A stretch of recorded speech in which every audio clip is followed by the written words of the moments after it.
Hello, welcome back to the Jet Press Podcast. My name is Justin Freed, and I'm joined, as always, by my good friend, Mike Luciano. Mike, the Jets just released Younghoe Koo. We have breaking news to start the show. It's the Did third he even kicker. last a week? Was he on the team when we had the last show with Will Parkinson? He might have been. This is the third kicker now that the Jets have released, I think, in the last 2 weeks or so, roughly 2 weeks. They released BYU kicker Will Ferrin. They've released Lenny Krieg, the German kicker. And now they've released Younghoe Koo and signed veteran Jason Sanders. So we have some rare breaking non-wide receiver. New York, buddy. It's the rabbit meme or whatever. Where he's holding the clock. It's like, your time's up. We have some rare breaking non-wide receiver news to start our Wednesday. But I know how I'm feeling, Mike, because the Knicks play in the NBA Finals today. How are you feeling, though? Well, I'm feeling okay, mostly with Jets stuff. I'm going to actually be moving in a couple weeks, so I got to calling insurance companies and this and that and movers and packing. That's taking up a lot of my time. So not great in that regard, because it's a lot of I also got one of those wardrobe boxes and then packed like everything on there, and then I realized I left myself one jacket for like the entire month of June. So it's a rookie mistake, man. Or rookie mistake. I don't know. I've moved. This is going to be my third move in 4 years. Right, then you should know better. You're a vet. This is the first time the wardrobe bags. Usually I would just take a contractor bag, poke a hole in it, and then just bring it like that. Right. A veteran mistake. I don't know, man. And now we're doing this. So we'll get into some OTA talks. OTAs happened. Club dub was some very high highs, some low lows, which fourth-round rookie quarterback surprisingly is a little up and down. That's what we got, and we'll get into some winners, because it's hard to really find a couple losers here.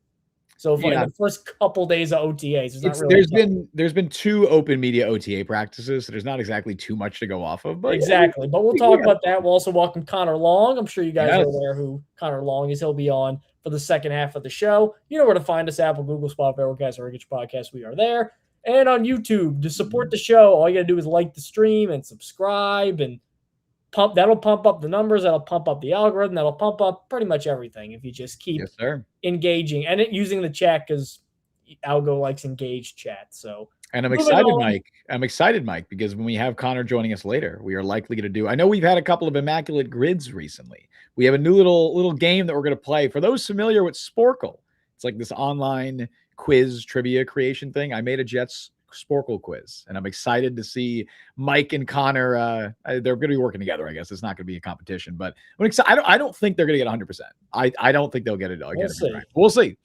So OTAs, it's hard to really talk about it, but again, it's no pads on. It's tough to really draw conclusions from it. The guys that you thought would stand out did stand out. Like we always mentioned that like Tavondre Sweat would be a great guy in practice because he's so big with no pads. Harrison Phillips had some very nice things to say about both him and David Bailey. So I think that's an encouraging sign. Bailey going against Armand Membu for most of practice. That's a tough ask, but he supposedly had a couple nice pressures.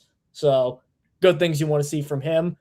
If you had to pick a winner, it's not even Geno Smith. And I know that coming from Justin Fields to Geno Smith, just anything's going to be like finding water in the desert in terms of throwing the ball. Because even last year, you can go check it up. There were rumors that Fields was really inaccurate and he was not throwing the ball as much. And I think a lot of us were like, well, he'll figure it out eventually. He runs a lot anyway, so it's tough to translate in practice. And then look what happened. It didn't. We'll always have week 1, Mike. Oh, yeah. Geno obviously has been a little bit better than that in terms of throwing the ball. If there's been one big winner just from reading the tea leaves on social media, it has to be Adonai Mitchell. And Adonai Mitchell, this is a guy that I don't want to say I've downplayed, but I'm very excited about Kenyon Sadiq and Omar Cooper. Sadiq obviously hasn't been practicing because he has a hernia operation. The Jets knew that when they drafted him, so not too concerned there. But I keep thinking to myself, those two guys are going to be long-term building blocks. I feel like Mitchell might get his role kind of snatched, especially by Cooper. And I think what he's shown is just for Geno Smith. I don't know if they draft a guy next year, but just for Geno Smith, this is the type of guy who Geno has thrived with in his career. And if you go look back, even when he was with the Jets, even if you go past that, look at Seattle, DK Metcalf, Tyler Lockett, guys like that. Geno gets guys like this the ball. Separators, guys that can go deep downfield. That's still Geno's best trait, and it will be his best trait for the Jets is the deep accuracy. Because he never had a gun. He never had a cannon arm, even come out of West Virginia. It was always good. I think right now it's probably average, maybe slightly below average. In terms of just raw arm talent, he's maybe like in the high 20s or low teens if you compare to all the other quarterbacks across the league. But the deep accuracy's always been his meal ticket. At West Virginia, with the Jets, with everybody, with Seattle, with everybody.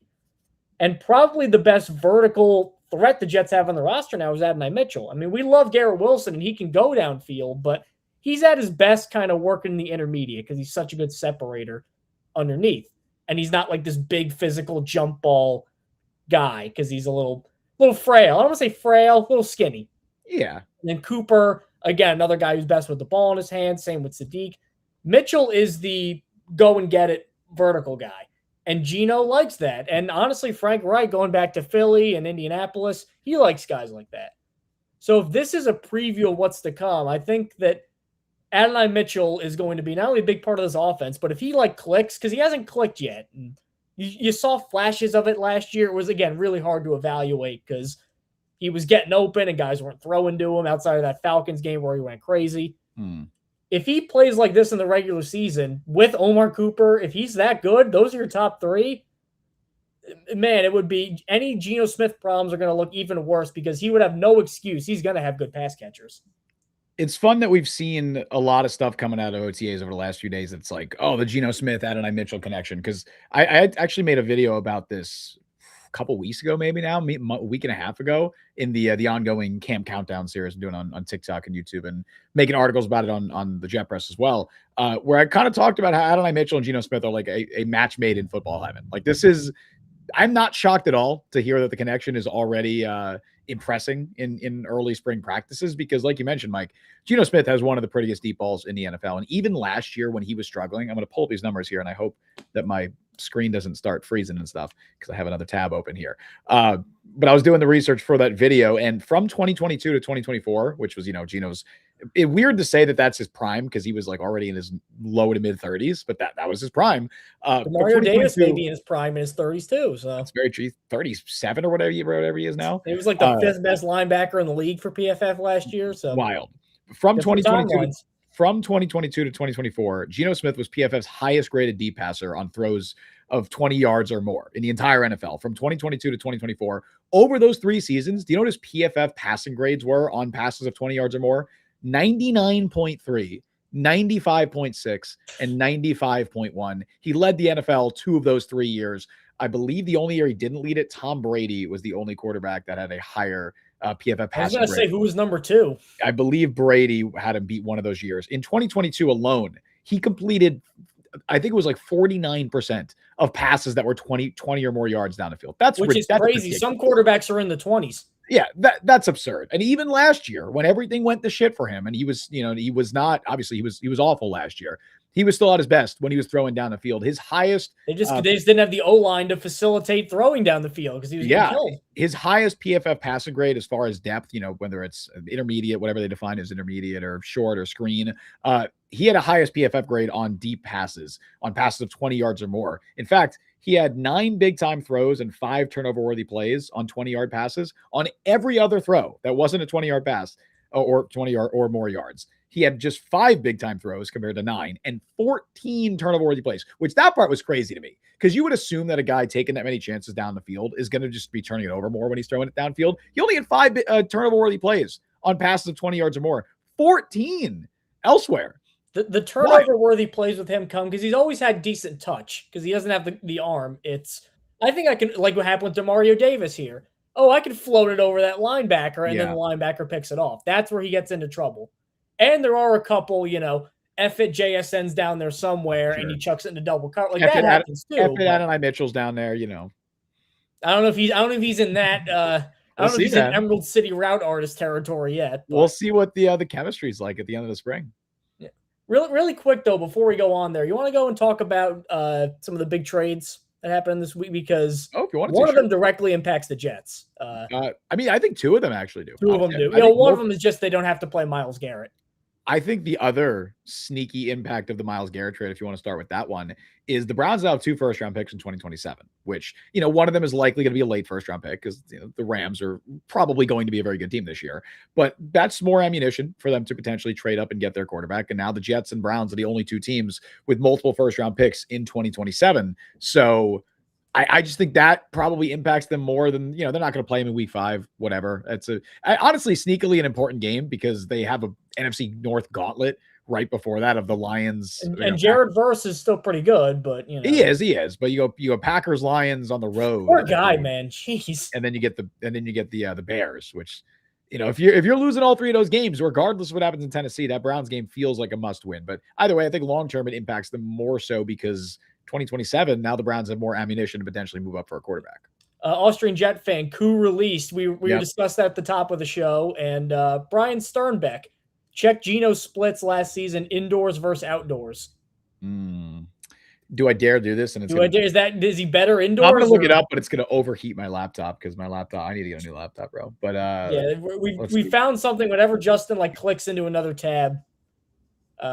Weird things go awry. Out. Let's see. Here we go. Because he was indoors with the Raiders. Splits it up between dome, outdoors, and reach roof. Retractable. Jesus Christ. Retractable roof. Thank you. Like reach roof. What is that?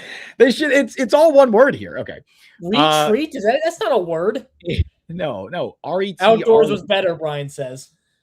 All right. Well, so in a dome, 13 touchdowns, 12 interceptions, 67% completion percentage.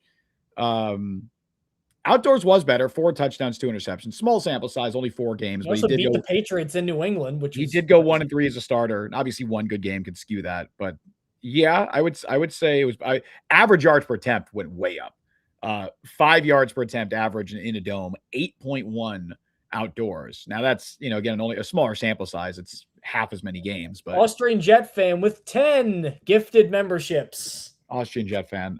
You remain the best. You remain our number one Austrian Jet fan, and I do have another Austrian fun fact. What did I read last time? I think I read. I did it last time. So okay, let's see. Oh, I gave you this fun. Okay, all right. I hope we're already out. No, we got it. I hope that that Austrian Jet fan is a soccer fan. Is he a football fan, an Austrian football fan? Because Mike, do you know the Austrian the club that has won the most Austrian football titles? Rapid Wien. Wow. I'm actually shocked you got that, dude. You know ball. Holy shit, good shit. Well, because Red Bull Salzburg won a couple for a while, but they're a new team because it's Red Bull. So yes, a lot of people I feel like would go Red Bull RB Salzburg because they've won a lot lately. Sturm Graz also sneakily up there. Rapid Wien, 32. Because they're the Vienna team, so you assume the biggest, the big city. But they have not won a league trophy since 2008, so they're in a bit of a drought here. Very Nixian in a way. Yeah, there you go. So moving on, let's go talk about AJ Brown too before we talk about some tight ends because that one's going to impact the Jets. Rapid Vienna is correct. Scale of 1 to 10, how freaked out are you by the Patriots adding AJ Brown? 1 being doesn't matter at all, 10 being oh my god, we're dead. Well, I mean, it was expected, so I'm not I wasn't freaked out in any regard because it was just everybody knew this was the worst kept secret in the entire NFL. Everyone knew this was going to happen. I mean, look, there's a certain reporter at The Athletic that was sending out signals that led me to believe that this might have had some influence. I mean, look, we knew that the Patriots made the Super Bowl last year. Keep it simple in chat. Giants cut Jason Sanders. Worth the look, buddy. You should check. They already signed him. Yeah, you should check Twitter. The Jets have signed Jason Sanders. So you were way ahead of it. I was funny because 5 minutes before we went live, I was like, Giants just cut Sanders. I wonder if the Jets take a look there. And then they ended up signing him right after that. The Patriots made a Super Bowl last year without a wide receiver or any pass catcher or any skill player on offense of AJ Brown's caliber. So you add him now to that roster. I mean, obviously that's a really big get for the Patriots. I do think Brown is possibly on the decline to say, I think he's supposed to, excuse me, Jesus Christ. I think he's still probably a top 12 receiver in the NFL.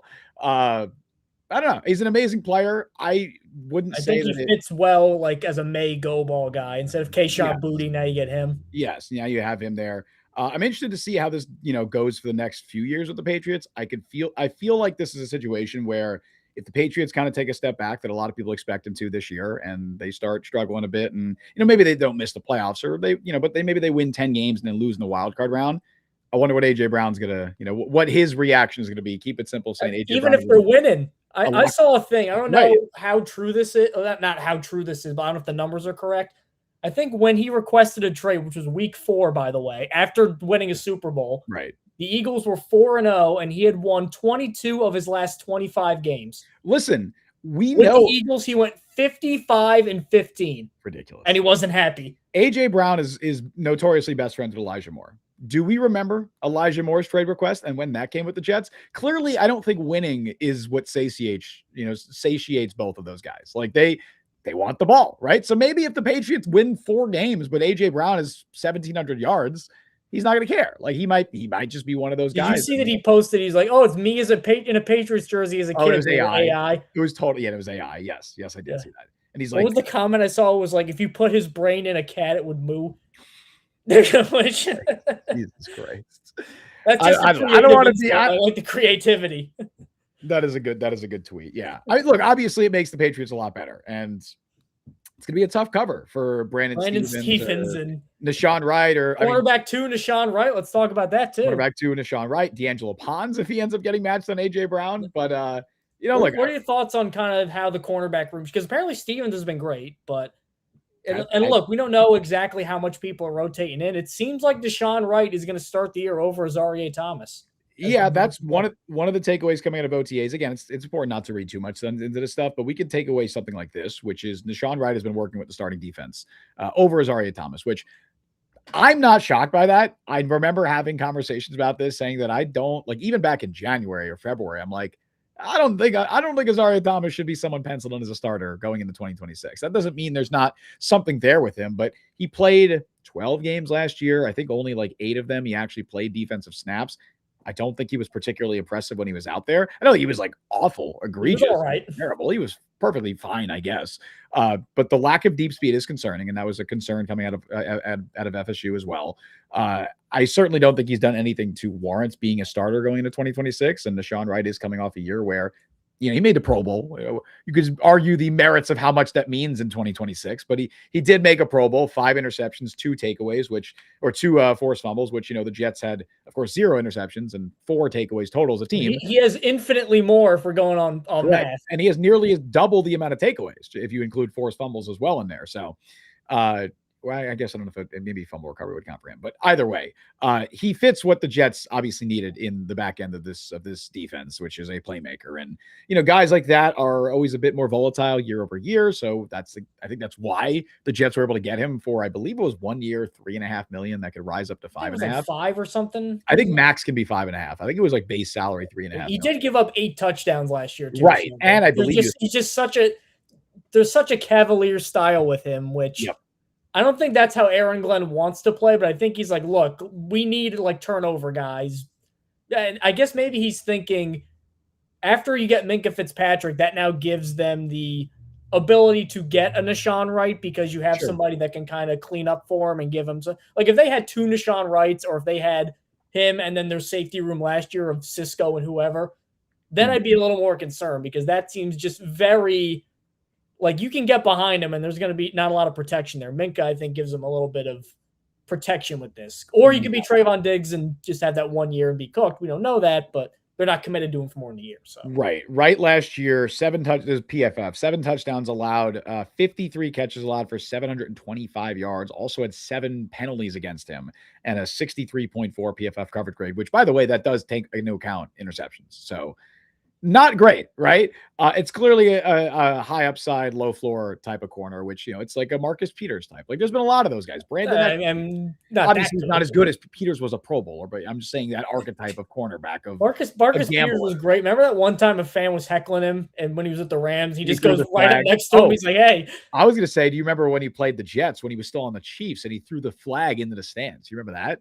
He's not a guy like he'll back up what he's saying. I'll give him that. Yeah, he got flagged when he's playing the Jets, and he threw the flag into the stands. It was like, holy shit! What? And the visual is very funny because he throws the flag, and then you see the ref in the shot. It's like, and he throws off his hat.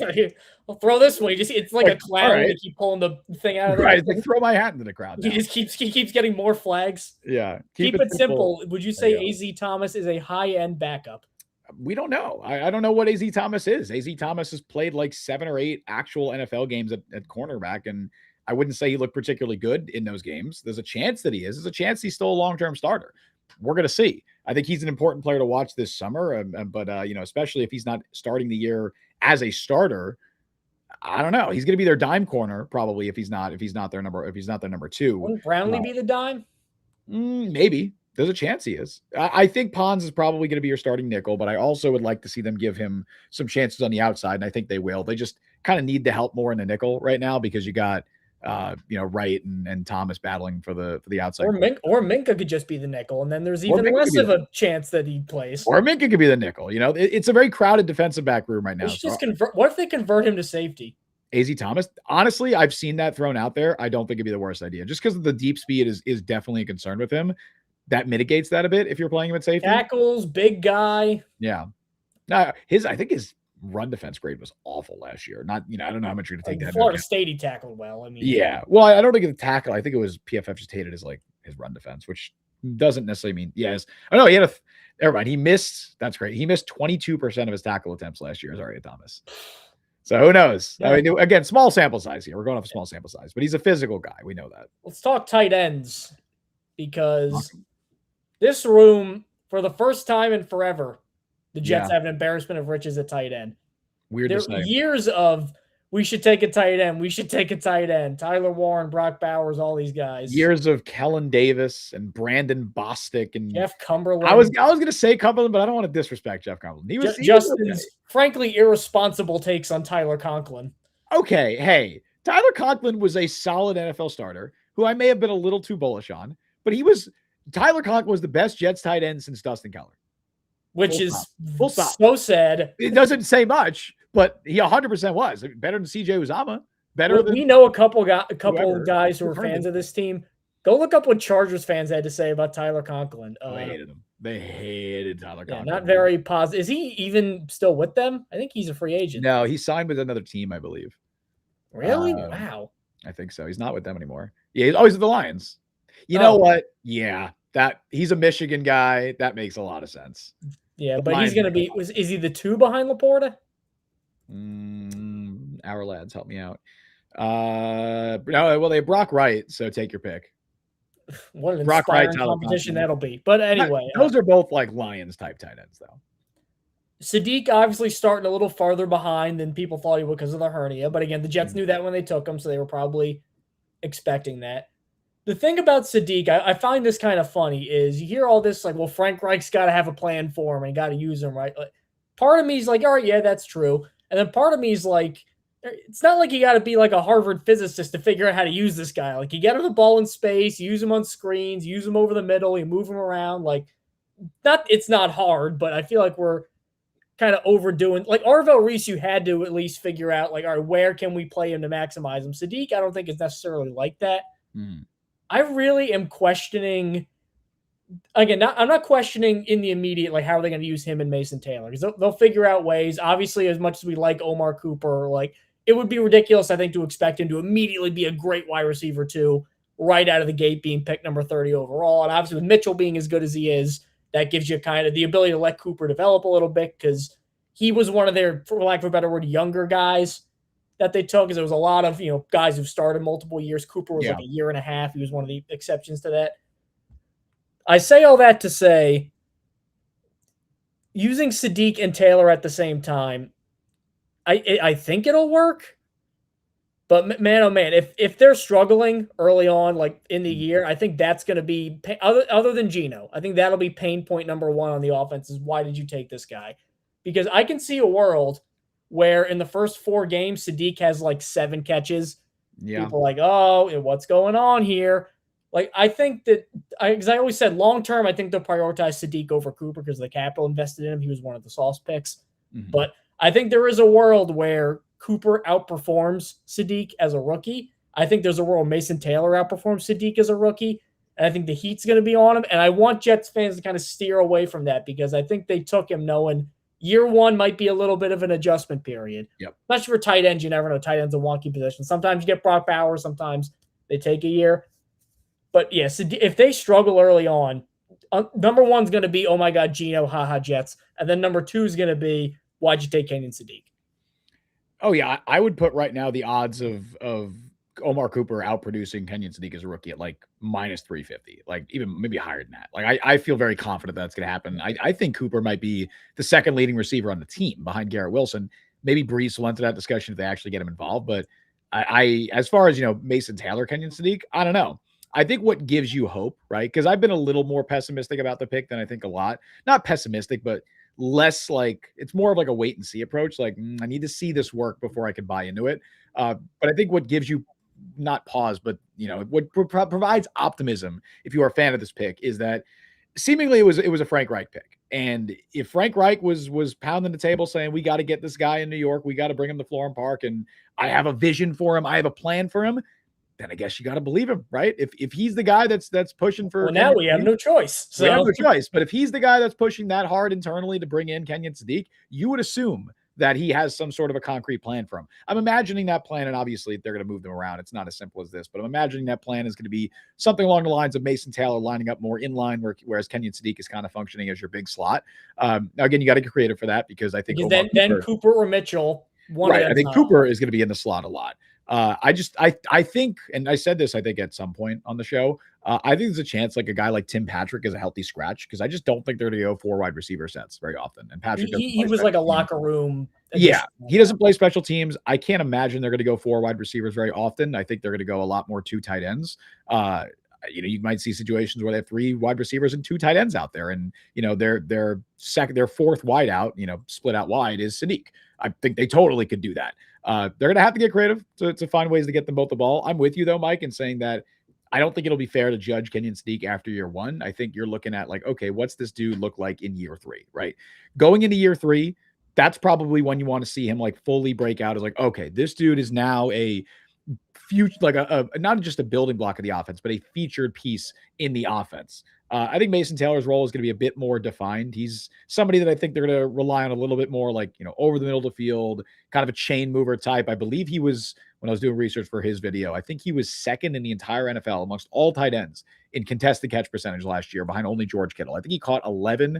That was 14 contested catch opportunities. So that's a huge benefit for Mason Taylor and getting him the ball. I don't think he's ever going to be this 900 yard receiving tight end, somebody that you're going to be stretching the field with, but that's why you have Sadiq, and I think they kind of complement each other very, very well. And if we wanted, I don't know, if we want to do a little Jeremy Ruckert analysis, I think Jeremy Ruckert is much better positioned as a high-end tight end 3 than I think they just kick him to fullback full time. I think they could. Well, that's an interesting point because right now there's only 4 tight ends on the roster. 5 if you include Andrew. Oh no, they have one undrafted guy too from TCU, Chase Curtis, I think. Yeah. He's not my team. But Jelani Woods is the other one that if you wanted to mention him briefly, because there's the Frank Reich connection there. Woods has apparently had a very good performance through the first 2 open media sessions of OTAs, and he's turned some heads, and it seems like the Jets are to give him an actual opportunity to stick around. Now, Jelani Woods is absolutely the type of player that would thrive in OTAs and no big, pads, strong guy, fast. Yeah. He was people forget he was the Zach Kuntz before Zach Kuntz. He was the most athletic tight end, and that worked out so well. Absolutely, he's still kicking around somewhere. But he was the most athletic tight end in NFL history. Then Zach Kuntz was drafted. I felt bad about that because we worked with a guy who's a Bears fan. He was talking about he didn't love their draft, but he was talking about Jordan Vandenberg. Oh, he's like, well, I like him because he's the most athletic DT ever, so I'm excited. And I'm like, well, the Jets did that at tight end, and then send him Zach Kuntz RAS page, be like, get rid of this guy. Yeah. That's what I did. Yeah, and he was like, you're being a party pooper, But look, it's simple. Doesn't Reich use 13 personnel? Yeah, it have to change. I think that'll have to change a lot this year with the tight ends. Let's say the OTAs hype isn't just hype, and Adonai Mitchell's like really this good with Geno Smith. Well, then you can't do that. You got to take one of them off. And then all of a sudden, wait a minute, Omar Cooper's not producing. Well, we got to get him on the field. Well, then we got to take Mason Taylor or Kenyon Sadiq off. Okay, we'll take Sadiq off. Why is the first-round pick not in the field? Like, every single offensive possession, one of those guys is not going to be on the field. So you just got to meter it out and balance it. And injuries are going to happen. Like, again, we're not going to sit here as people who've watched the Jets for our entire lives and say, oh, man, they have too many weapons. Like, we're just not going to have that conversation. Like, they're going to have to find ways to get them all on the field, but they'll do it. Like, guys, there's going to be injuries, and maybe Adonai Mitchell's just not as good as we think he's going to be, or Omar Cooper struggles out the gate, or Mason Taylor doesn't take that step. Like, something's going to happen. You have a lot of dart throws in that room right now that you're hoping 3 to 4 of them emerge as key playmakers. I will say, if Mason Taylor doesn't hit, like, we really like this draft. I think we liked it, even in the moment, we liked it better than Muji's first draft, which was like kind of okay. But man, if Mason Taylor doesn't hit, Armand Membu save us. Outside of them, that's a 1-player class, man. Yeah, 1.5. Malachi Moore could be okay. Then it's like 1.5. Yeah. Which would not be ideal. Well, I think it's time to welcome our guest who is in the waiting room, Mike. Yes. For the second week in a row, we have a guest on the show. Please welcome Jets fans. You probably know him. It's Connor Long. Welcome, my friend. We had you on the draft show, which was great, but now we're finally getting you on a regular weekly pod. What's going on, buddy? Justin, thanks so much for having me. Appreciate the introduction. Mike, feel like we've connected on Twitter a few times, but it's great to finally be speaking with you mostly over the Nets because Justin's finally outnumbered. I am. You're right. No, I think Will's a Nets fan, so I was outnumbered last week. Oh yeah. There we go. Okay. We just outnumbered you as far as Cortland alum to non-Cortland alum. That's what it was. Yeah. now there's a clear D1 to D3. You know. Yeah, I guess. Welcome aboard, buddy. How you doing? I'm doing well. Appreciate you guys having me. It feels like we're in the off-season lull, as I've said a handful of times this past week or so. But look, there's always Adonai Mitchell highlight clips. I was going to say Cade Klubnik, but not so much yesterday, basing that off of what we saw at a Florham Park. But yeah, well, how was his aura? How was his aura? Did he look like Chad Pennington? Like, that's all that matters. It's like, I mean, I've never seen Jet fans do such a quick switch up. And I know part of it's in a joking way, but on a day 3 quarterback who the team traded up for, I'm like, who knows? The bar's James Morgan and Jordan Travis. So look, there's a high chance that Club surpasses that bar and he doesn't even have to do anything extraordinary to do just that. Well, Connor Rogers mentioned this at one point where he said the Jets are in a position where they can't draft a backup quarterback because it's been so bad for so long that anybody at any angle, wherever they bring him in, is like, maybe I keep bringing this up, Justin didn't do this specifically, but when Brady Cook threw that touchdown against the Jaguars, there were people like, oh boy, he's looking good. Yeah, I didn't do that. Yeah, you didn't do that, but like I keep bringing it up on the show of like people are like, oh man, Brady Cook, I don't know, and then he didn't do anything right for the rest of the entire year. He was completing like 8 passes a game. That's how it goes.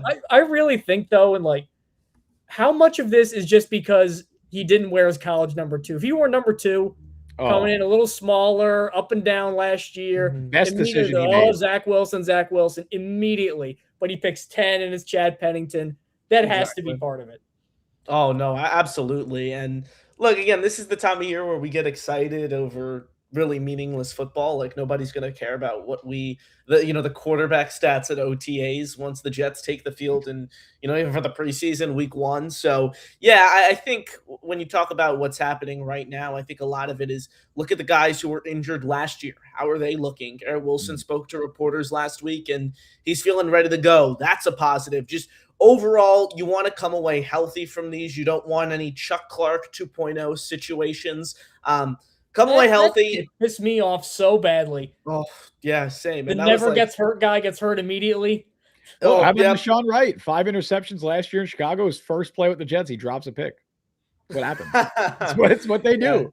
The curse. Yeah, it's what they do. I will say, though, Connor, one of the things I'm excited to look at this year, and I mentioned this on the show before, is just the defensive line. Because last year it was all just get the 1-year guys, and one of them's got to be good, right? And then none of them were good. It turned out we were going into the year like, is Byron Cowher going to be the starting defensive tackle? Like, can they turn Derek Nottie around? Like, these were the conversations we were having. Derek Nottie, who was the worst defensive lineman on the Jets summer roster, like he was getting outplayed by UDFAs. It was awful. And then he went to the Chiefs and was the worst defensive lineman in the league. And then he got another deal. He's with the Colts now. Him and Michael Clemens back together. I didn't even know he signed with the Colts. How? Yeah, same. I didn't know that either. Yeah, I don't know, because the Colts had that big free. They signed Alec Pierce and they lost a bunch of guys. And was like, oh, what's their response move? And it was Derek Nottie and Michael Clemens were there.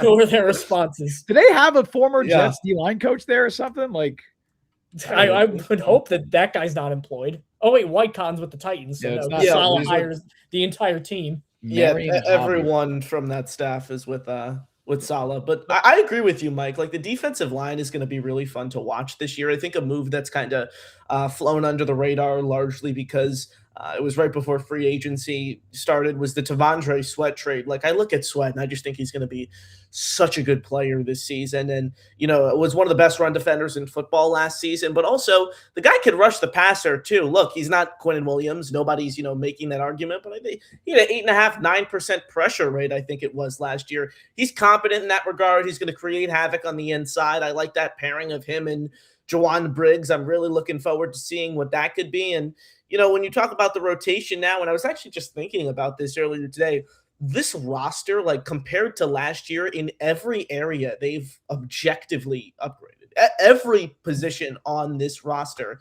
And look, it's not a very high bar. The roster last year was not good. One of the main reasons they won 3 games, coupled with poor coaching and all that. But when you just look at every position, last year they were bringing guys in the building from, quarterback Justin Fields all the way through the defense.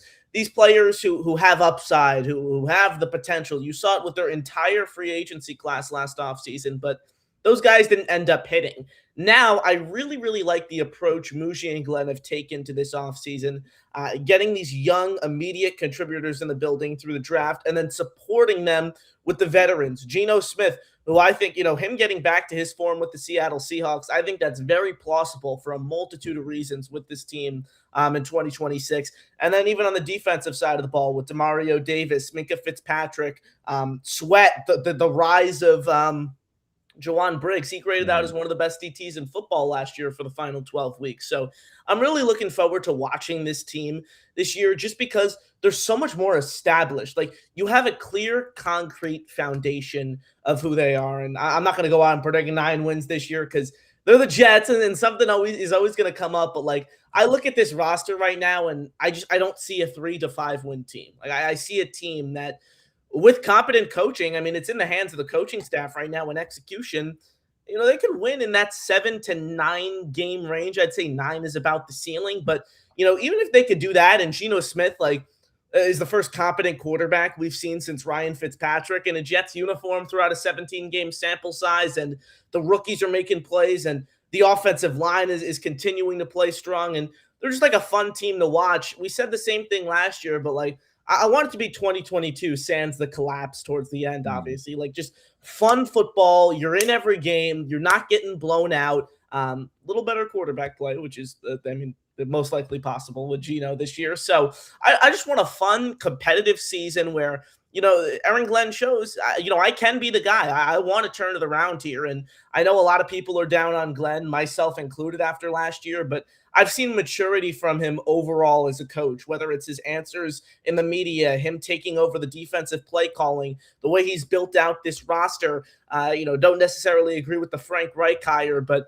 if he could just come in and, win 8 games, win over 7 games for the first time in 10 years, which is insane, it'd be an incredible story. It really would. So I'm excited for this year, and we do this every May, June now. We do it this time of year. We always end up talking ourselves into it, but you could really make a case for this team to be solid this season, and they're banking on a lot of rookies. They're banking on Kenyon Sadiq and Omar Cooper Jr. to be legitimate playmakers right away. They're banking on David Bailey to be a 7 to 10 sack guy in year 1, which should be the case. He was selected number 2 overall. So they're demanding a lot out of these young guys, but at the end of the day, I really, really like the way that this team has attacked the offseason, and they should be a fun squad to watch this season. Aren't we pathetic being like, remember that 7 and 10 year? Wasn't that awesome? Well, the bar that I keep that's where we're at. The year that I keep pointing to, and this is, by the way, this is what you want to see in year 2 of a regime. Like last year, like you mentioned, Connor, a lot of it was just kind of getting a few of their guys in the building, like Brandon Stevens and such. But a lot of it was just stopgaps. A lot of it was just, let's try and fill these gaps. Absorb the Rodgers hit, take our lumps. Then we start. Right. And now you're really starting to see the foundation of the roster forming. Whether that foundation is good or not will depend on if these picks and these signings end up working out. But the year that I keep going back to is 2017 with Josh McCown. That's the year that I keep pointing to, where it's like, pretty low expectations going into the year. Jets end up overachieving because they get a quarterback who actually, Josh McCown was a good year. Like that's like a top fringe top 10 Jets quarterback season ever. Yes, like legitimately, yes. He was solid. I remember there being at the midway point of the season, people were like, I don't know why this is such a vivid memory for me. I was in college and I was reading a Bleach Report article. It was like projecting the Pro Bowl rosters, and the third quarterback in the AFC was Josh McCown. And I was like, I've prayed for times like this. Like, this is sort by completion percentage, and then maybe I don't know. Maybe it was just a bad year for AFC quarterbacks. I forget. This was 2017. But I'm like, this is insane. Like, I can't believe this. Now, if you get that. Right, Gino doing what McCown was able to do that year, which McCown didn't light it up by any means. Like, he was not anything special, but he was perfectly fine. And if you get Gino to do that, like, that's what you're kind of looking at. And then, that team, I think, what did they finish with? 6 wins? That team, they weren't. It was 6. 5. 6 or 5. Right. It wasn't more than 7. Yeah, no. Whatever it was, though, you go into the next year and then you use the extra draft capital that you have to trade up and draft a quarterback, because that's what they did with Sam Darnold in 2018. And then we all lived happily ever after. And then don't ask about what happened after that. Actually, ask about week 1, and then nothing else matters. After week 1 of 2018, Perfect. Now you could forget about all of that. Weren't they the team that the Browns broke the losing streak agast? Yes. They were that's what I thought. That was Baker Mayfield. Tyrod gets hurt. Baker comes in. That was 2018. Yes, that was Baker's first extended action in the NFL. He comes in and then the next year was Adam Gase doesn't go to Thanksgiving, and then he gets like blown out by the Bengals. There are so many. That was 2019 or 2020. I forget. I have such a vivid memory from that game. I remember my whole family was going to New York City that day. It was right around Christmas time. I remember that, and I was like, I woke up and I was like, I'm not going. The Jets are going to win a football game today. I'm like, I'm not going to the city. I stayed home with my grandpa, and we were watching the game, and I was just like, oh, please, how does this? That was the first. All right. I'm getting into a bit of a rough situation here. That being becoming. What have I done? You're rethinking this because I'm like, damn. So is this and the Nets? The Mets. At the time, the Nets were. Actually, the time the Nets were. That's right. The Nets were good at the time. Then turns out when there's a law that prevents exactly one athlete in the world from playing, and it's your guy. Like, self-inflicted. Looking at OTAs, Connor, I know we talked a little bit about this earlier in the show. Adonai Mitchell connection with Gino and Nashawn Wright kind of emerging as the cornerback too. What has caught your eye, either from stuff you've seen, or what matters that you've seen so far from the first couple of days of Jets OTAs? That it is absolute malpractice that they didn't give a max contract to Nick Folk. Watching what's happened at the kicking situation right now. Farron getting cut before OTAs, Koo gone, York, who has been on 6 different teams since 2022 when he was a 4th-round pick. It's a really rough situation, and I'm getting flashbacks to 2 years ago, 2 seasons ago with Zerline and Spencer Schrader and Anders Carlson and Greg Joseph, all those different. I think they had 5 different kickers that season. Riley Patterson was that year? Riley Patterson. Everyone and their mother kicked for the Jets in at least one game that year, and it's just like, man, they found this. They had that steadying guy in Folk last year who was 2nd in field goal percentage, who has really gotten better year after year. As he's gotten older, his field goal percentage has continued to improve. He's able to hit from beyond 50. And then, York is so inconsistent throughout his career. Koo barely made it a week on the roster. And that's the one thing you can, really evaluate in OTAs, the kicker stats. And they may not be in full coverage and anything like that, but, if you see kickers consistently missing kicks at OTAs, it's a sign they probably shouldn't be on an NFL team. And now they're on to Jason Sanders, who I think it's the right move. Missed all of last year with a hip injury, so I hope it's not a Graham Gano situation that is now going to brew into year 2. But if you look at just his body of work overall, he's been consistent, as reliable as it gets when you talk about the available options right now on the open market. I think if I do have to make a bet, I'd say that he's going to be the Jets' week 1 kicker above anyone. And I would have said that about Koo a week ago. So yeah, Koo. I mean, I've said I didn't think their kicker was on the roster, and keep in mind they didn't sign Folk till July. It was July 1st. I went back and looked when they signed Nick Folk. So who knows? There's a chance Sanders could be out the door, and they're calling up Matt Prater or someone like that, or Brandon McManus. I think he's still available after being cut last week or something like that. So they have options, but I don't know. I would have given Nick Folk a couple extra $1 million, but it's nice to just watch them back out on the field and see plays being made. When's the last time the Jets have had? I was trying to think of this while you're talking. The last time the Jets have had the same kicker for 3 years in a row. Is it Nick Folk? Is Folk the last time that they've gone 3 It consecutive might be. seasons? Because So, Zerline, 2 years. Zerline was 2. Then Amendola. They've had Amendola, Sergio Castillo, Alex Kessman. Chandler Catanzaro was there for a summer. Cairo Santos was there for a I'm summer. trying to think of like end of Gay. Sam Ficken was like a year and a half. I don't even know if Ficken was a year and a half. He was there for more than a year. Barely. The biggest nose ever, I remember him. Yeah, he had a schnoz. Frightening nose. He had a schnoz on. Pinheiro is crazy. Like the amount of kickers that they've gone through. I think it's been the theme of this Jets offseason, we've said before, has been like weird process, decent results. Where like I'm not the biggest fan of the Frank Reich hire, but like you end up with one of Aaron Glenn's trusted assistants and Aaron Glenn calling the defense, which I think a lot of people wanted in the beginning. I wanted that over Martindale. And if you're going with the express, we want a veteran offensive coordinator. If that's the stated goal, they get one. They just arrive at it with the whole weird Engstrand thing. And then again with the kicker thing. Like part of me wants to go like, oh, Chris Banjo, I guess, knows what he's doing because they were so good last year. Clearly. But also, this is really weird, and teams don't operate like this. So, well, and the thing with Banjo too is not only was the Jet special teams so great last year, but the talent evaluation, and you could say small sample size, right? Maybe he just got lucky with some of these things, but the Jets had 2 punters in camp last year. One of them was Austin McNamara, who they signed back in March. He had never appeared in the game, and they cut Morstead to bring him in. He ends up being one of the better punters in the NFL last season. They had Kai Kroger as their other punter. He was their other punter that they brought in training camp. He gets cut. And he ends up kicking all last year with the Saints as their punter. Now I think he's on the Texans, maybe. Yep. They had 2 kickers in camp. One of them was Nick Folk, after they signed him. The other was Harrison Mevis, who ended up kicking most of the year for the Rams. So even pretty good deal for him. Even the guys that they cut that they brought in ended up doing really good, or being NFL players. Which if you have 4 NFL caliber kickers and punters in your roster in the summer, you're doing something right with talent. And he stuck with Isaiah Williams after he had that whole fair catching at the 1 yard line on Monday Night Football.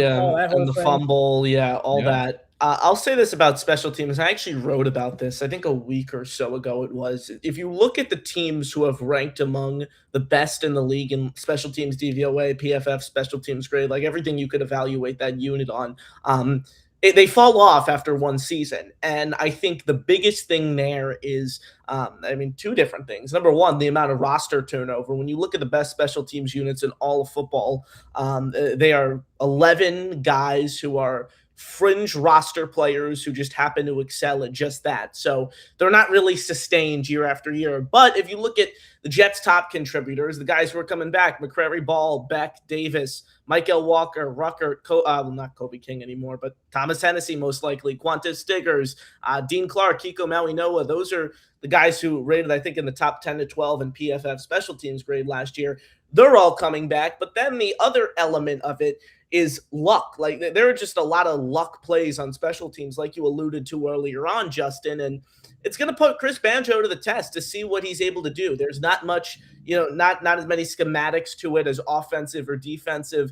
It's a lot of luck. It's a lot of this bounce going their way, but they have a really good return game. They have really, really good punt and kick coverage. McNamara, who's one of the best punters in football, is coming back, and you just got to hope they could find their kicker. But at the end of the day, for me, the bottom line is the Jets need more calling cards if they want to be good this season than just our special teams unit is one of the best in NFL history. And Jawan Briggs improved.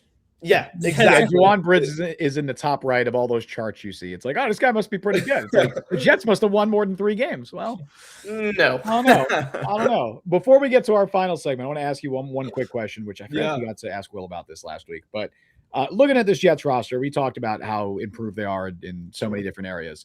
What other potential needs do you think there are, and how do you think they can address them over the next month and a half? Because as we saw last year, Darren Muji is not afraid to make some last minute trades or additions, with the Nick Folk signing, the trades for Briggs and Phillips, if he believes that the need is there. If you're looking at this Jets roster, what positions do you think that they might end up targeting? I'll say this. I really like the Tim Patrick move. I think that made a lot of sense to kind of shore up the end of the wide receiver depth chart. I'm not big on adding a QB2, especially after Russ is off the market. I actually looked at all the free agents, and Bailey Zappe's career passer rating is higher than every available free agent other than Jimmy Garoppolo. And Garoppolo is not coming to the Jets. Yeah, I honestly... He's been mocked to the Jets for what, like 5 years? Yeah, Yeah, about. I honestly, I agree. I agree. I don't think the gap between Bailey Zappi and Cooper Rush or Josh Dobbs. I don't even know if there's a gap. There might not be a gap. I mean, Cooper Rush. You had a good tweet like that. It was after the Myles Garrett trade, and you're like, man, these Arian Smith, Quentin Steele debates are kind of pointless at the end of the day after the Rams get Myles Garrett. It's like that's what we're arguing. Literally, thought popped in my head. I'm like, wow, this is crazy. And then I'm like, man, I was just thinking about Arian Smith the other day. This means nothing. Like, this is so irrelevant in the grand scheme. Yeah, I'll say adding another linebacker. I think that makes a lot of sense right now. A lot of questions behind Demario Davis, even with Jamie Sherwood. Jermaine Pratt is someone who's available that I would be intrigued by. I think Bobby Wagner's the big fish, but at this stage in his career, I don't really see him coming to the Jets and maybe going to a contender if he resigns somewhere. But I don't like picking from the lauded Bengals defense too much either. We got one of them with Osai. I don't want to keep. Didn't Pratt had some weird stuff too, didn't he? I'm trying to remember. He had didn't he like have a blow up with the coaching staff? Oh no, he had a blow up with Osai. Remember, because it was that game when Osai. Oh no, remember when it was there was like a Mahomes run out of bounds and then Osai was a rookie, like pushed him out. He also had that penalty last year. The field goal. He was like, "Why are you doing that? This is my last year here!" Like screaming. That's what it was. I remember he said something was like, "This is my last year." People were like, "Oh, why would you say that while you're still playing for the team?" That's crazy. that was after for Osai. So yeah, I don't think they're too cool. Good call out. So maybe that might not happen. But a player of that mold who's not too old but can remain consistent and get 50, 60 tackles a year. Be a good run defender. Honestly, a Quan Alexander type. Like that's the like when the Jets signed Quan Alexander a couple of years ago, it was like a late August, it was like late July or early August move, and he ended up playing a good amount for them that year. VJ Payne is like a sleeper to convert into a linebacker. I'd look out for that. I think a similar situation to Jamie Sherwood. I think he's 10, 15 pounds lighter than Sherwood is. So put on some weight there. He played a lot in the box last season. Heavy hitter, really good against the run. I could see that. So is he maybe a linebacker 3 for you this year? Probably not. But I thought that was a really stout development pick by Muji there. Get him in the 7th round, a sleeper in that area. And look, who knows? He could end up being a linebacker. They've had a few really good day 3 picks and a few really bad ones. I mean, Tyler Barron, if I had to make a prediction right now, is not going to make the roster this year. I agree. Just like a Jabari Zuniga, where immediately you're like, all right, guy can't play. Yeah, I said Tyler Barron, I mean, was a healthy scratch a handful of games last year when their edge rotation was Braden McGregor and Michael Clemens. Michael Clemens, who had more penalties than sacks. Right. Eric Watts, whoever else was thrown out there. Exactly. Yep. Yeah. Not great. All right. You want to have some fun? I want to do a little. We haven't been having fun beforehand. Okay, this is a different type, but this is like a gamified fun. Okay, so I know mandatory fun. I told you, Connor, that we might be doing an immaculate grid. I lied. I did not make one. We're gonna do something else. But also, sorry, I should have. No, I'm excited. Sorry, there's trickery going on here. All right, mention this at the top of the show. Connor, are you familiar with something called Sporkle? Do you know what that is? I do know Sporkle. Yes. Okay. I've made a Jets Sporkle quiz that I'm going to have you and Mike both take part in right now. You can kind of lead it, but at certain points, if you're stuck, Mike can see if he can jump in and help out. Either way, it's 2 brains. You guys are both doing this. I would be impressed if you guys got 100%. I'd be very impressed. But we'll see. We'll see. There's a chance. So the Sporkle quiz that you guys will be completing, and I guess people in chat, don't look stuff up. Obviously, don't look anything up if you're in chat, whatever. The Sporkle quiz that we will be participating in today is every New York Jets draft pick between 2015 and 2025. Whoa. Every single one of them. Every one of them. So some of this is going to be easy. Obviously, you're going to breeze through some of this. But, when you get to I don't need your extra help here, Justin. Let's go. Okay. All right. And you guys got 12 minutes to complete it. Are you boys ready? I am. Let's go. All right. Let's start us off. Connor can take the lead on this. And if you're stuck, Mike can jump in. So it doesn't count this year. Okay. Anyways, we're burning daylight. Go. Yeah. Nembu. Yep. Taylor. Yep. Azarie Thomas. That is correct. Can you see well? Is that good on the screen? Can you see it? Is it big enough? Yep. Yeah, we're good. There's like 1 or 2 that are cut off, but that's good. Okay. All right. Arian Smith. Yep. Malachi Moore. Yep. Kiko. I'm getting some extra names there. There you go. Oh yeah. Oh, there you go. And then Tyler Barron. As we just mentioned, yep. I think that was it. That's 2025. And then moved to 2024. So Membu. Yep. No, not 2024. We already got I meant Fashinu. Yeah, there you go. There you go. Likely story, yeah. It's hard under pressure too. Like there's gonna be moments where Corley. I'm probably not helping by screaming at him too, but you know. No matter what. It was Braylon. Yep. Right. Allen was first. And then Travis, and then Davis. And then Isaiah Davis, absolutely. And we get Ashton Davis with that one. Stiggers. Yep. Quan says. And then this one is a bit of a pull. Yes. I got this. Jalen Key. This is Mr. Irrelevant Jalen Key, who never didn't even make the roster that year, Nope. right? He was on the practice squad for like 2 weeks, then he got cut. Couldn't unlock a 53-man roster spot. Nope. Nice. So then we'll go Will McDonald. Yep. 2023 now. Will McDonald. Joe Tippmann. Yep. Joe. Carter. Was that Carter Warren? This is Carter Warren. Yeah. Okay. That's the Izzy. That's the Izzy draft. Izzy Abanaconda. Yep. I thought he was going to be so good. You were a big Izzy fan. I was yeah, that's me. Zaire Barnes. Yeah. There he is. JBC? This is JBC. Yeah, friend of the show. This is friend of the show, Jark Bernard Convery. And then, you guys were talking about him earlier. Most athletic tight end in NFL history, Zach Kuntz. There we are. All right. Let's Through go. 2023, perfect so far. Perfect. All right. 2022. Garrett. Yep. This will be easy. This is the Sauce. Yep. Oh, we got the get devil Zach. pick too accidentally. Yeah. We don't have to type him out. We don't have to mention his name. Yep. JJ. Yep. Johnson. Yeah, and then Brees. Yep. Ruckert. Yep. Mitchell. Yep. Who has outlasted Sauce Gardner. And then Clemens. Yeah, I remember this draft. It was like the greatest first 4 picks we have seen in recent years. And from the Jets, coupled by the worst day 3 options. I mean, honestly, the day 3 ended up like Max Mitchell is going to his 5th year with the Jets. Clemens. They're not. I think that's more of a testament to how bad the Jets roster has been. But if you draft the guy in the 4th round and they spend 5 years with the team, that's at least not a bad pick. Like that's a fine pick. That's fair. Yeah. 2020 AVT. Yep. We got Zach. Now we got AVT. Okay. Elijah Moore's there. Yep. It gives me the positions. Okay. Michael Carter, the running back. Yeah. I made sure to give the position. All right, but I didn't even notice that till now. Oh, there you go. And then Sherwood. Yep. Who was that DB that year? Eccles. He is that one. So he was 6th round. There are guys. Oh, Pinnock was one of them. That's Pinnock. I believe he's the DB. I put him at DB because he played both. All right, give me some time on that other guy. 2020. You can skip it. We can always come back to it. Mike, do you know that off the top of your head? Safety?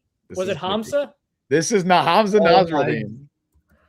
This is Hamza Nasruddin. Yeah, that was too niche for me. That's where I need Mike. He was such a good prospect, and then I think he got hurt. It was just. Did he even play a game with the Jets? I think he played a bit. They actually converted him to linebacker, so I guess safety is a little misleading. Okay. They moved him to linebacker, but he FSU was a potential day 2 pick. Then he fell.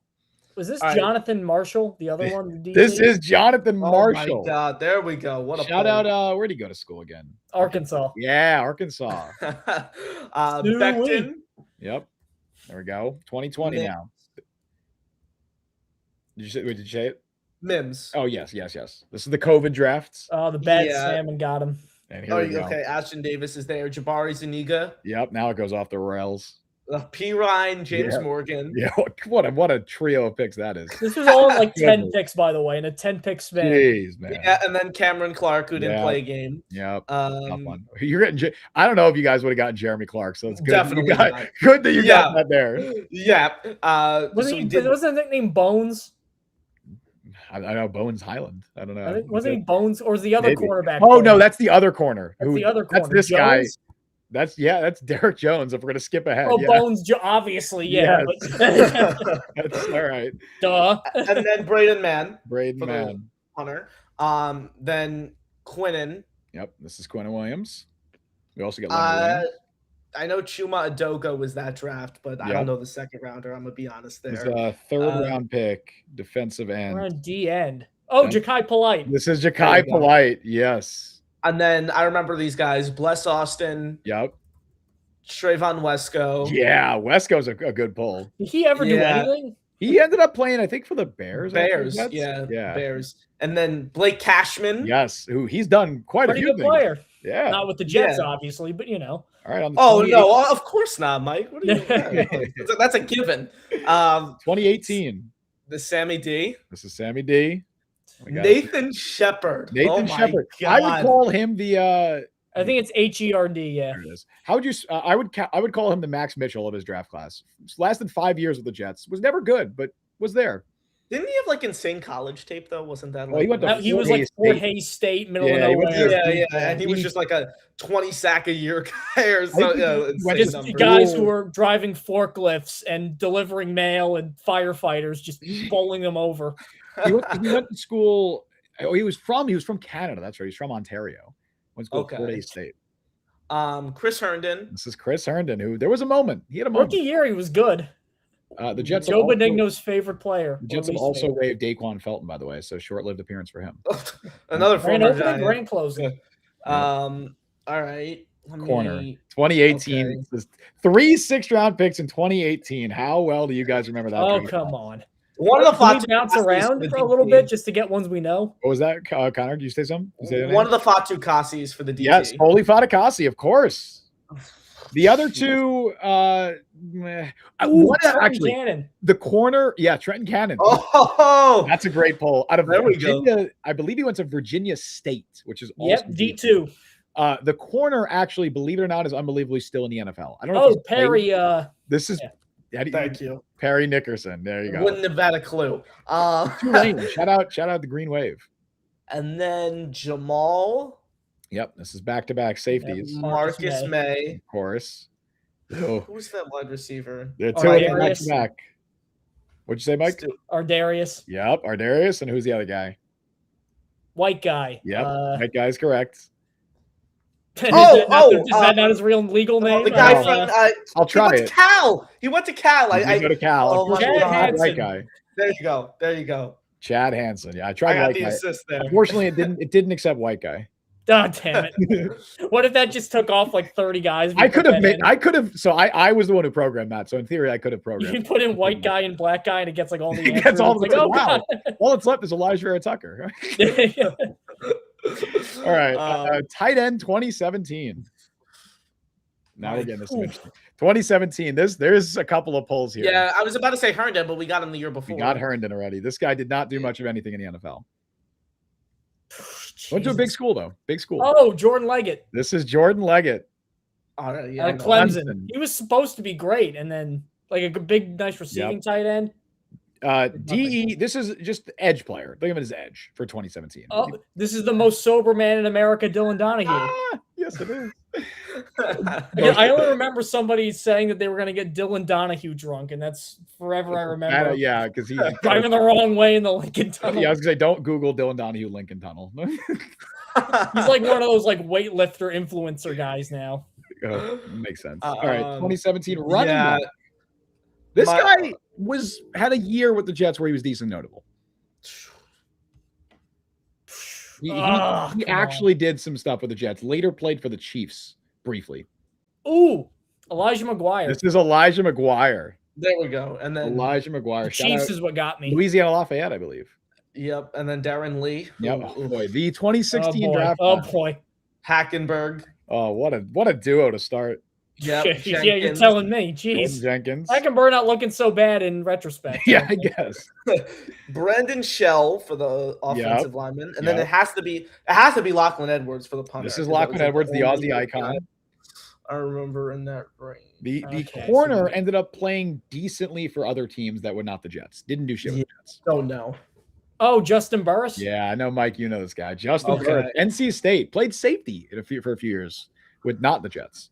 I don't know the other seventh rounder. This is Sharon Peak. Oh my God. Clemson legend Sharon Peak. And then we have Leonard Williams. I know Bryce Petty was one of the picks that year. Yep. And then Mike, I'm going to need you to take it home. Is this Lorenzo Malden? Now, if you can get this offensive lineman, I will be so impressed. I can't see the remaining two guesses. Oh shoot! All right, there you go. How's that? If you can get both of these, Jonathan Harrison. You're very close. That's the right last name. That's the right last name. Jonathan Harrison was a different offensive lineman. Oh, come on. This is Texas A&M. Does that And help? his name was Harrison. All right. If I type Harrison, it'll give it to you. So I'll give it to you. This is Jarvis Harrison. Okay. He never played in the NFL. Wasn't he like a DT and they converted him? He never played in the NFL. I know Oh, that. who's the all right? And we got one left. We can't One do guy. 80 of 81. Mike, take it home. Oh no. So this guy played 1 year with the Jets. He went. I don't want to give you the school yet. I will say that It's a random school. it's very random. Oh, so it's like is this Deion Simon? This is Deion Simon. Oh my God! With a minute to spare, let's go. Out of Northwestern. What do you think of that, Miss Shanklin, who told me I'd never be nothing? What about that? Out of Northwestern State, Mike. I remember we brought up Deion Simon. I think on some Guest the Jet or something, maybe it's Guest the Jet PFR page, something like that. We have mentioned him. That's why. That's why that was in your head. Who did what wrestler guy did the crotch chop? What was that? It was DX. It was Triple H. Yeah, okay, Michaels. Yeah. Was it? You just do that? Was that like X-Pac or was that something different? He was another one at DX. Yeah, he was in DX. Okay, so all right, I know some stuff. There we go. We'll Shout do the out to members. Mike Of, for we'll do taking the it home. yeah. We'll do the members of DX for the next Sporkle quiz. Was the 1, 2, 3 kid, or is that also X-Pac? Yeah, that's just another. That was Xbox Okay, yeah. name before that. Yeah, there you go. All right, that we'll link this quiz in the because this is now public. We'll link that quiz in the unless you've seen the description. show, in which case it wouldn't be very fun because or you can just Google it too. But if you want to try it out, go try it out. Ignore the username, by the way. Just like a memory test to see like how yeah. much you can. Ignore the username that is created. It's on the screen right now. Ignore that. I like how nobody was noticing it, and then you brought it up, and now we have to notice it. Mike. And then they're going to be like, "Why didn't they reference this?" This was a Sporkle account that was created by me. Don't bring attention to yourself. There's lore behind it, but that's for another day. Maybe that'll be a membership here. Oh, that could be a whole other podcast. If you get a certain amount of subs, he'll explain the lore of. Yeah, we I get still have to eat subs. that gross Sauce Gardner sandwich. Remember that? Oh yeah, you never did that, did you? Oh yeah, I got to do that. Remember he had it was like pork roll, but then it also had like Cheetos and eggs and hash browns and. Maybe it's really good. Maybe it's really good. Who knows? I gotta go eat that. Ugh. Gotta try it. That was fun. What'd you guys think? Oh no, that was great. That was fun. Yeah, I'm impressed. I'm very impressed, you guys. The two hardest ones I thought were the last two, which were Jarvis Harrison and Deion Simon. That's why I needed Mike to take. I couldn't have done that by myself. Well, I thought it was Jonathan Harrison because I remember he had this. He was a center. Brain dead spelling of Jonathan that I remember. I got you. Ready? JONOTTHAN, I believe is how he spelled it. Just hitting random letters. Just he wasn't drafted by the Jets though. Jonathan Harrison. He was. He might have been drafted by the Colts. But he was an O lineman. And was he a decent draft pick by like the Colts or something? Or I think I'm thinking of Ben Ajalana. He was like a second round pick, and then they Alex Leatherwooded him. And Harrison was not drafted, but he did play with the Colts. Most recently played. That's right. He was with the Dolphins in 2023.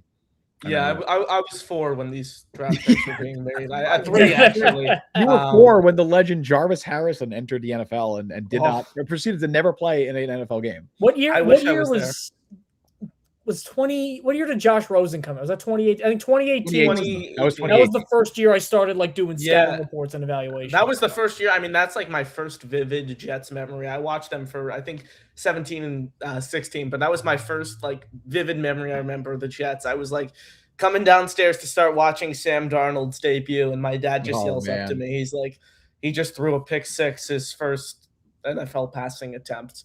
And I'm like, jeez Louise. And then, we'll never be good. Yeah, I wish I could like chart how many quarterbacks I've seen complete a pass. I'm sure I can do it. Imagine how we feel. Yeah. I was in college. I was in college. I remember the Sam Darnold pick. I paid money to see Bryce Petty against the Rams lose 9-6. I paid American dollars to see that game. Yeah, there have been like so many just bad games. Every year there's been just like at least 3 games where it's embarrassing quarterback. There was another game I remember too. I think this is when they were good and they were playing. It was Aaron Rodgers and the Packers on Halloween, and I forget if they won or lost, but I remember the score was 6-0. I'm just like, why did this? They lost. Like I'm sure they lost. I think they might have won. I don't remember.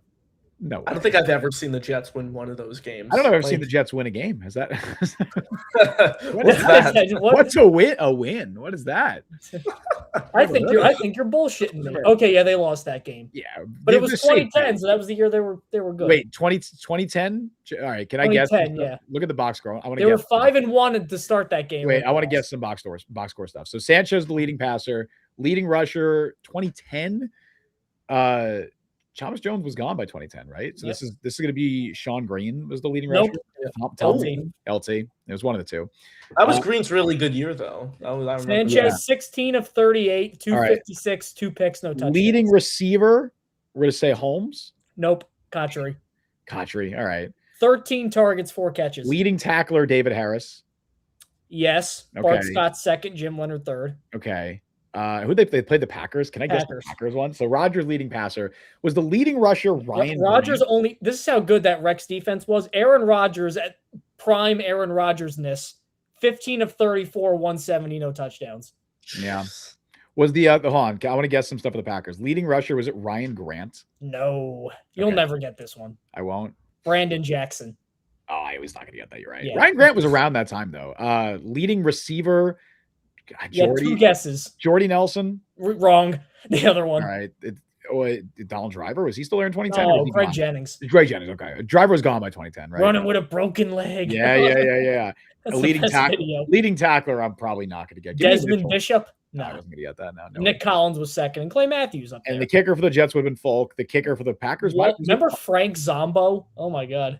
That name rings a bell. Yeah. Yeah, he was. These are like. Were you alive at this time, Connor? I think you were not alive. No, I was born in July 2011. And then this was everybody's most eloquent NFL analyst, AJ Hawk. Easter Island at AJ Hawk was also up there. Pat McAfee's best friend, AJ Hawk. Kicker, Nick Folk. Yeah, and Mason Crosby was the Packers kicker. Yeah, and punter. Punter was Jets. Was that Steve Weatherford? Yep. Okay, and then the Packers. He is ripped now. By the way, hold on. Was it Tim Mashtay? Was he the punter for the Packers? Yes, it was. Oh my God, bro. Let's go. Wow. So not only was it 9-0 and the Jets threw 2 picks, but both the Jets and the Packers missed a field goal. Come on. So just a miserable experience. Bro, Tim Mashtay probably had a field day. He was probably punting everywhere. The longest play, by the way, was 27 yards. Was 40 yards. They had one 40-yard play and then one 25-yard play. So on top of that, long, methodical, non-scoring drives. Dude, I love guessing old box scores. We should turn that into a mini game because that's so fun. Brad Smith lost a fumble in that game, by the way. Oh, Brad Smith, come on, man. I want to say it was on like a kickoff or something. Brutal. All right, well, before we bore Connor with any more before he was born. This is how I would react if you were doing like, oh, Jets 1996 box score. I'd be like, man. Well, it doesn't help saying that stat came from a pre-Connor era. That doesn't make me feel Connor. BC, be before Connor. BC was literally BC. I was listening to the radio the other day, and Green Day was described as classic rock, and I was very upset. Oof. The classic, they're 90s. That's classic rock. I'm like, no. We have to. That has to be a new definition. The definition of classic rock. There has to be like new classic rock or something. You can't call them the same thing as we're all getting sucked into. They're not the same as the Eagles. Like that's not. That's not how that works. Or Aerosmith, or it's not the same genre at all. I was listening to Sirius, and they got rid of the 40s on 4 channel. I'm like, oh, I know why, because. I think the user base died off, and then now they're just getting. Now it's the 60s on 6. That's amazing. Yeah, the oldest one. Yeah. All right. Well, Connor, much appreciated, buddy. Thank you so much for joining us. Glad that we finally had you on our show. That was not the draft show, the draft special that we did. Any final thoughts? Places we could find you? Jets X Factor, all that stuff. Tell the people. I guess let them know. Yeah. Thank you guys for having me. It was a blast. Fun chopping it up and then fun playing some Sporkle. Shout out to everyone watching.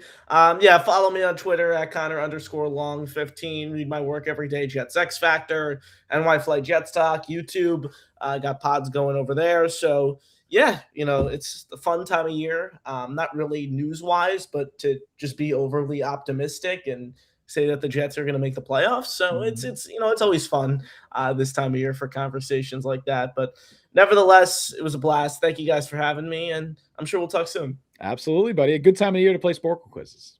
Oh, there you go. All right, buddy. Take care. Good stuff. All right, Mike. Got any final thoughts on the Jets before we sign off?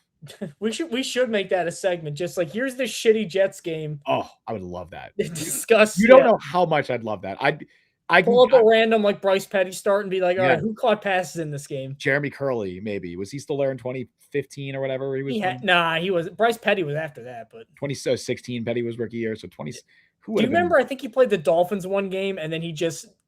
Yeah, I think he almost got like a Batman spine break. Mike, that was my Tanner Purdom game. That was my Tanner Purdom game. But the game I was at when Tanner Purdom, when I met his whole family. I thought it was in Miami, but yeah. Nope, that was at MetLife. When I met his whole family, Petty got sandwiched between Ndamukong Suh and Cameron Wake in that game. That's what we were. And then now he can't walk. And he's not walked straight since. He walks with a limp. Yeah, so it's from that game. No, that's my most memorable Jets like in-person memory. It was a great game. It was terrible game. It was honestly a terrible game, but almost Owen Harding on the field. I met Mike McCagnon that day. It was and Eagles executive. I met Mike McCagnon and his wife after the game. That was wild. Oh, not well. Now that you bring the wife into it too. I don't know. I assume that. I hope they're still married. Anyway, so no final thoughts. That's it. Well, optimism is springing anew. So it is. My final thoughts, Mike. Let's go Knicks. Let's fucking go Knicks.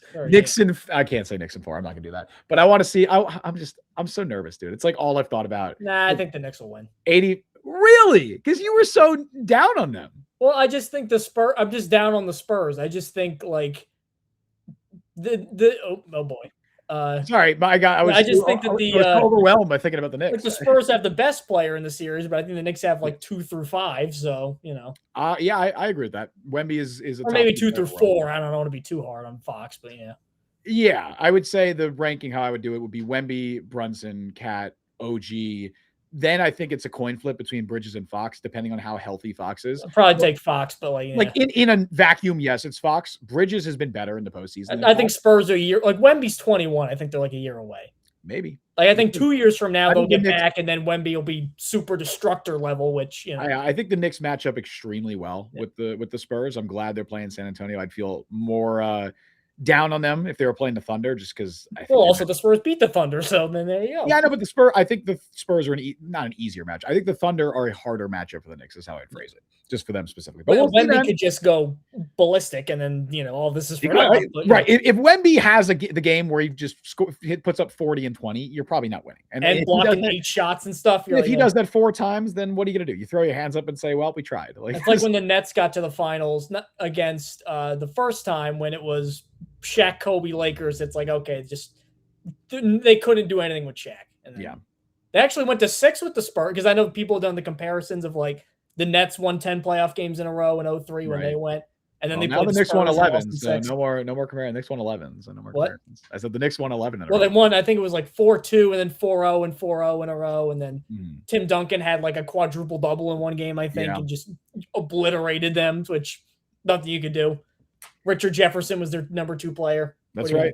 Richie Jeffs, who will now be calling. I believe he's going to be on commentary for this because ESPN's got it. So I believe it'll be Breen, Jefferson, and Legler. So. Which, by the way, we have some Nets fans here in chat. If I say one, and some Knicks fans, if one more person says go back to New Jersey, did you go see a Nets game in New Jersey? No, because that's why they moved. I never shit on it. Like I try not to shit on the Nets. I have nothing against the Nets. I have nothing. It just. This rivalry should, because it's the only New York rivalry that's in the division, because everything else is like, I know, but it's also the least. It's the only one that really there's not. And they're just never good. At correct. The same time. There's 2 things. One, the Knicks just have a much larger fan base because they've been in New York so much longer than right. And 2, they're never good at the same time, like ever. Which sucks. You're right. When they were in the finals, the Knicks were terrible, and now the Nets are terrible, and the Knicks are when good. the Nets were good recently enough, the Knicks sucked. Like when was the last time the Clippers and the Lakers were both good together? Lob City? No, Lob City. The Lakers were terrible. So they both made the playoffs last year, right? I get that's like 1 year though. Yeah, they both made the playoffs I think last year, but I don't know, man. Let's go Knicks. That's the moral of the story. I for the sake of my mental health, please, Jalen. Oh, don't do that. Like you already made the finals. Like, come on. I'm putting my trust in you. I'm putting my trust in you. We're Jets fans, and getting to the finals. This is all I have, Mike. This is all I have. I don't have the Jets. The Jets are my job, so it just feels different. And 2, they fucking suck. All right, they're terrible. I hate watching After those Adonai Mitchell highlights, you're gonna say that with a straight face. Dude, it's like again, we were talking about where I was like, oh man, the Myles Garrett thing, and I'm thinking about Arian Smith and Isaiah Williams. Like, we could sit here and hype Should ourselves the Jets up. get a backup linebacker? Right, The Rams trade for Myles Garrett. We could sit here and be like, you know what? I thought Mykal Walker had a pretty good end of the season last year. Let's Put put you some know extra. what matters, Mike? Jalen Brunson is in the NBA Finals right now. Karl-Anthony Towns, OG Anunoby, Mikal Bridges, those guys matter. Deuce McBride, he matters. Not that Mykal Walker doesn't matter, but you know what I mean. Yeah, what if Anyway. Mykal Walker's in chat and then you okay. Anyway, I have so many Knicks takes that I just want to get off my chest, but I'm not going to do that now. I'll spare you. Let's go Knicks. That's my final thought on that. Anyway, thank you all for joining us on the show today. You can follow Mike on Twitter @ByMikeLuciano. Follow me on Twitter, Justin D. Freed. Follow the Jet Press and the Jet Press. Download the Jet Press podcast wherever you get your podcast. Check us out on YouTube and TikTok. Subscribe, like, hit that notification bell. Thank you again to Austrian Jet Fan for donating 10 memberships. You are awesome. We say this every time. Thank you again to Connor for coming on the show. I'm glad that we've been able to get Will and Connor on the show in now successive weeks, and we are looking forward to having even more people on the show and doing more collabs in the near future because it's fun, and also you just hear less of our voices, which maybe that's a good thing. We stream live every Wednesday at 3 p.m. Eastern time. Thank you all for listening to Jet Press Podcast. I've been Justin Freed. That is Mike Luciano. We'll see you guys next time. See you folks next week. Let's go Knicks.